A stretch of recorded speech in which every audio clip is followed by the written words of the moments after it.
اسی نے انسان کو ٹھیکرے کی طرح کھنکھناتی مٹی سے بنایا اور جنات کو آگ کے شعلے سے پیدا کیا، تو تم اپنے پروردگار کی کون کون سی نعمت کو جھٹلاؤ گے؟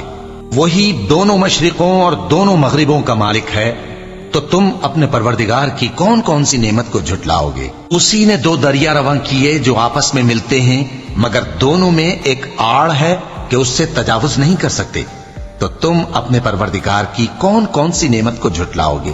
ان دونوں دریاؤں سے موتی اور مونگے نکلتے ہیں، تو تم اپنے پروردگار کی کون کون سی نعمت کو جھٹلاؤ گے؟ اور جہاز بھی اسی کے ہیں جو سمندر میں پہاڑوں کی طرح اونچے کھڑے ہوتے ہیں، تو تم اپنے پروردگار کی کون کون سی نعمت کو جھٹلاؤ گے؟ جو مخلوق زمین پر ہے سب کو فنا ہونا ہے، اور تمہارے پروردگار ہی کی ذات جو صاحب جلال و کرم ہے باقی رہے گی، تو تم اپنے پروردگار کی کون کون سی نعمت کو جھٹلاؤ گے؟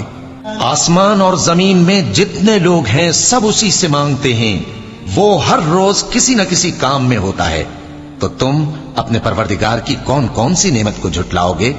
اے دونوں جماعتوں، ہم ان قریب تمہاری طرف متوجہ ہوتے ہیں، تو تم اپنے پروردگار کی کون کون سی نعمت کو جھٹلاؤ گے؟